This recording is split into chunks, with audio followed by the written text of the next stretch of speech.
새벽 또는 이른 아침에 잘 일어나시나요?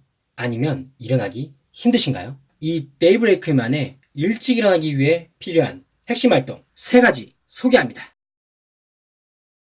안녕하세요. 데이브레이크입니다. 오늘은 새벽형 인간 마인드셋 시간입니다. 저는 이 새벽 5시에 일어나서 온전히 저만을 위한 시간을 가지고 있습니다. 5시에 일어나서 감사일기 쓰기, 독서, 자격증 공부를 하는데요. 이 새벽 또는 이른 아침에 일어나기 힘드신 분들을 위해서 이 데이브레이크만의 일찍 일어나기 위해서 필요한 이 핵심 활동 3가지를 소개하고자 합니다. 그럼 시작합니다. 첫째, 일찍 일어나야 하는 목적을 찾는다. 이 데이브레이크의 경우 새벽에 일어나기 시작한 이 시점을 곰곰이 생각을 해봤는데요. 이대로는 안 되겠다 라는 생각을 하면서부터였습니다. 가정을 꾸리기 전에는 이 생각을 전혀 못했었는데요. 아기가 태어나면서부터 경제적 자유가 얼마나 중요한 것인지 몸소 느끼게 되었죠. 이 답답한 마음을 풀 수 있는 무언가가 필요했습니다. 그런데 이 마음은 운동이나 여가 시간을 가져도 풀리지 않더라고요. 꼭 마음속에 오랫동안 묵혀 있었던 응어리 같은 거라고 해야 될까요? 이 지금으로부터 2년 전쯤 서점에 가서 제 마음을 위로해 줄 만한 책을 찾다가요. 미라클 모닝이라는 책을 우연히 만나게 되었고 6시에 일어나서 하루를 시작하는 방법에 대해 읽게 되었죠. 이 새벽에 일어나는 게 경제적 자유와 관련이 있을까? 라는 의구심과 함께 새벽에 일어나면 이 좋은 점에 대해 이 자기계발서 탐독 끝에 내린 결론은 이 성공한 사람은 새벽형 인간, 아침형 인간이 많다라는 점이었습니다. 결론적으로 이 데이브레이크가 새벽에 일어나야겠다라고 하는 목적이 제 머리에 각인된 순간 일찍 일어나는 것을 도전하기 시작했습니다. 둘째, 초심을 계속 되새긴다. 일찍 일어나야겠다고 생각이 바로 든 순간 바로 그 다음날부터 시작했습니다. 어떻게 되었을까요? 역시나 안 되더라고요. 그동안 저녁형 인간으로 살아온 이 데이브레이크에게 엄청난 도전이었던 것이죠. 실패하는 순간 2가지 생각이 동시에 들었습니다. 첫째, 역시 나는 안 되는 사람인가 봐. 괜한 쇼였다. 둘째, 이제 한번 시작한 건데 실패할 수도 있지 뭐. 여러분이라면 어떤 생각을 하셨을 것 같으세요? 솔직히 저는 부정적인 생각이 먼저 들었습니다. 그리고 실패한 저를 스스로 합리화까지 시켜주더라고요. 새벽에 일어나는 게 꼭 성공하는 것은 아니잖아? 라는 식이었죠. 이 합리화를 하고 난 뒤에는 좌절감도 함께 왔습니다. 그리고 저의 목표인 이 경제적 자유를 누리는 도전 또한 더 멀어지는 느낌이었죠.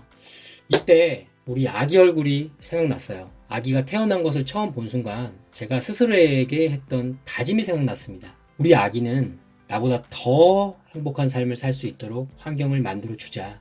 이 부모라면 한 번쯤은 생각해 보셨을 것이라고 생각합니다. 그래서 다시 도전을 했죠. 제가 기억하기론 처음 실패한 이후 6번 정도 계속 실패했던 것 같아요. 근데 여기서 느낀 게 하나 있었어요. 그것은 바로 제가 기상하는 시간은 아주 조금씩 당겨지고 있다라는 사실이었습니다. 10일차가 되었을 쯤에 제가 6시에 드디어 일어났을까요? 아니요.